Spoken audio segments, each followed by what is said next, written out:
Hello, Internet. It is I, Malik Aaron, and welcome back to my Winter 2020 box office predictions. And today, we're going to be talking about The Gentleman. We're going to be going over the pros and cons of The Gentleman. So, let's get to it. Pros. Number one, the cast here is very solid. I mean, we got such names as Matthew McConaughey, Colin Farrell, Charlie Hunnam, Hugh Grant, Henry Golding. All these actors have been successful in other projects. You know, Matthew McConaughey had the whole McConaissance. He won an Oscar. He was in Interstellar. He was in True Detective. You know, Charlie Hunnam.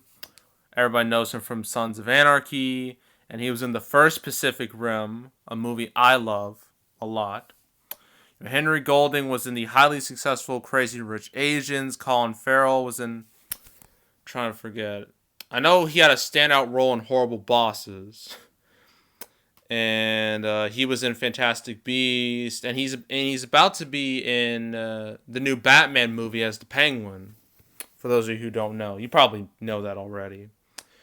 And Hugh Grant, you know, very successful actor. He was in several movies. There was Bridget Jones' Diary, the first one. Love Actually, and a movie that I think is highly underrated, Cloud Atlas. So, yeah.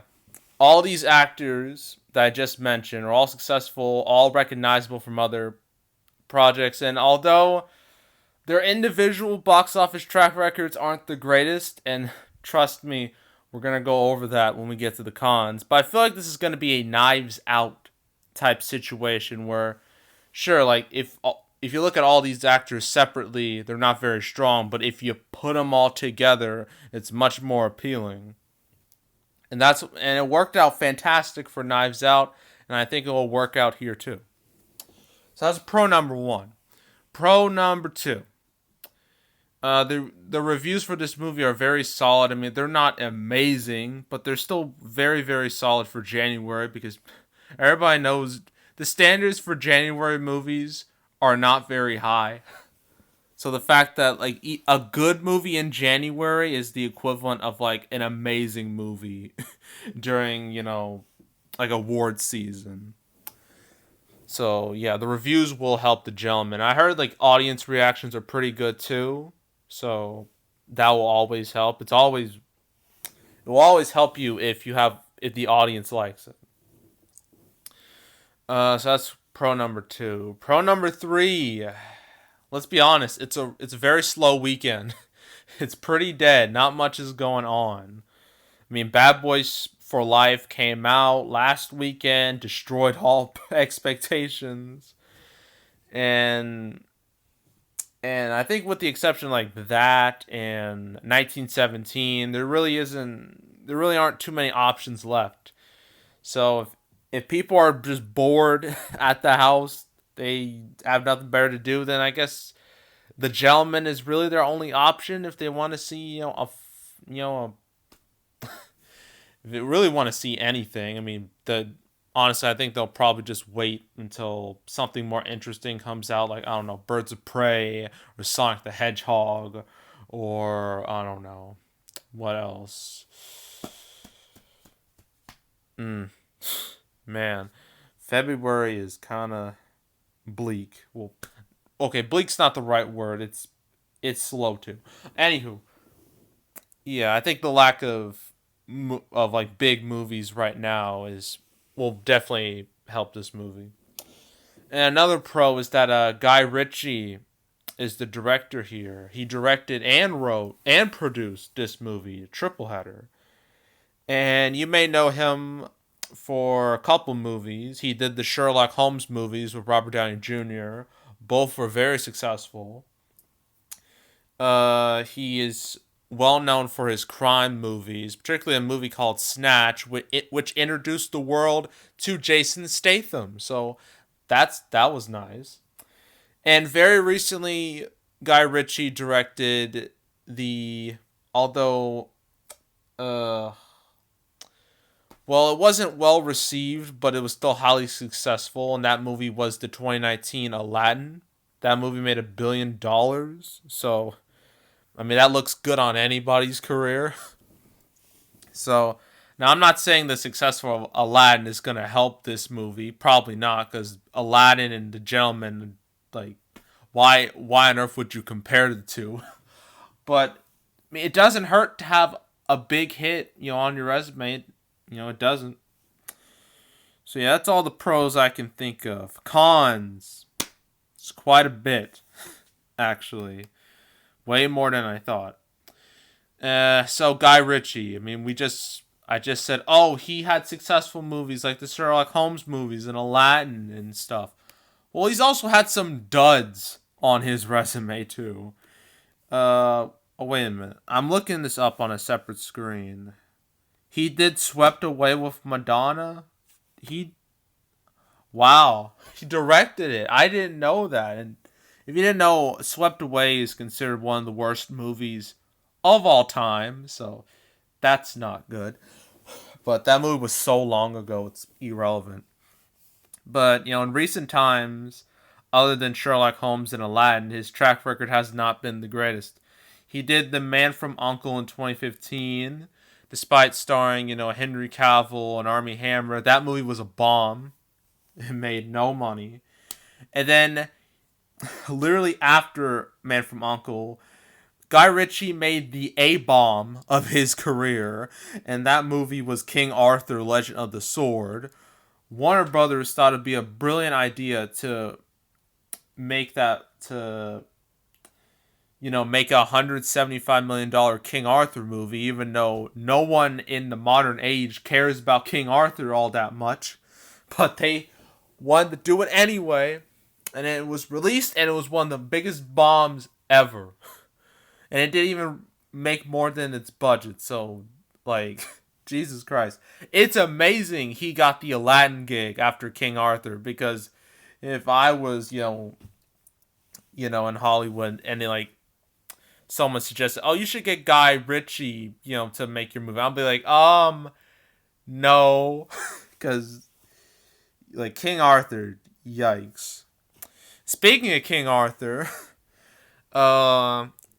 guess who starred in King Arthur? Charlie Hunnam, who was coincidentally in The Gentleman. Yeah. King Arthur basically killed Charlie Hunnam's chances of ever headlining a movie again, which is understandable. So, that's not good. And really, although all these actors I just listed, Matthew McConaughey, Colin Farrell, Hugh Grant, Henry Golding, Charlie Hunnam, they're all liked, but they're not exactly draws in any real way. I mean, I just mentioned Charlie Hunnam's epic bomb that was King Arthur. Henry Golding, sure, he had Crazy Rich Asians, but his presence didn't help Last Christmas. Nobody saw it, which kind of surprised me. So, yeah, that's... And Colin Farrell, I mean, yeah, he's gonna be the Penguin in the Batman next year, but he also starred in the 2012 Total Recall reboot, which nobody liked and nobody saw either. And then Matthew McConaughey, I mean, yeah, he has an Oscar, he has his whole McConaissance, but I think it's safe to say the McConaissance is dead, judging by the failure that was the Dark Tower movie from 2017. It starred Matthew McConaughey, Idris Elba was in there as I don't know, the co-lead, I think. I barely remember that movie, and I bet none of you remember it either. And that movie was a flop. Stephen King should be thankful that he had It right around the corner. Otherwise, I'd feel kind of bad.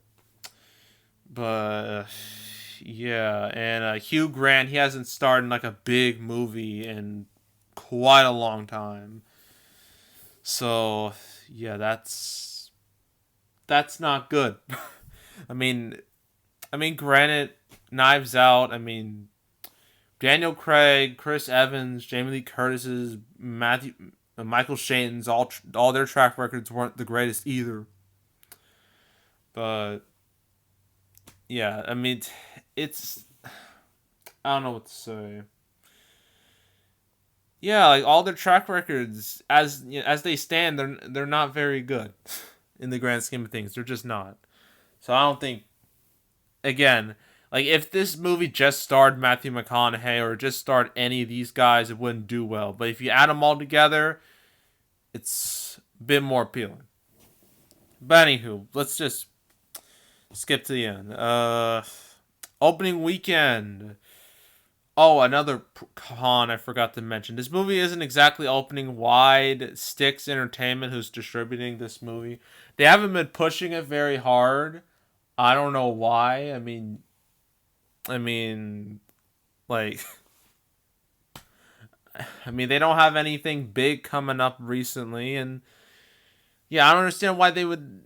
They should at least push this a little bit. Just a tad bit. Universal's been pushing The Turning a decent bit, even though everybody thinks that movie is hot garbage. So, like, Sticks, what are you doing? Like, did you spend all your advertising dollars on Hustlers or something? They probably did. But, yeah. So, opening weekend, I'm going to say 10 million, I think, is a decent number to hit. Like 10 million opening weekend. Overall, probably reach like 25 to 30 million. It won't be a huge hit, but it won't be a huge bomb either. So it'll just be squarely in that middle ground.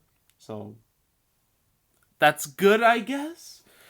But yeah, that's the gentleman. All right. The next one I have to do. Oh boy, I'm kind of excited because I've heard from so many people that this movie is hot garbage. The Turning. I cannot wait. Cannot wait to talk about that trash fire because it's gonna be good. And then after that, there's gonna be another horror movie. Like Jesus, we've had four. There's gonna be four horror movies in January.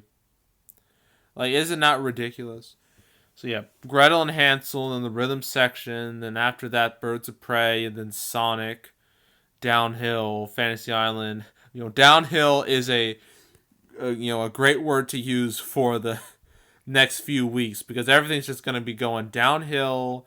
Things are going to be real quiet until Birds of Prey comes out, and then Sonic, and then it'll get quiet again, and then The Invisible Man, and then March will come around. Things will get more exciting again. So, yeah. Uh, that's it. That's all. Make sure to subscribe, like this video, leave a comment, turn on notification, like hit the bell. You know the drill. If you want to check out some of my other prediction videos, I have my my winter 2020 predictions on the homepage. I have my past holiday 2019 prediction playlist. Got my box office recap playlist, and yeah, that's it. I am out.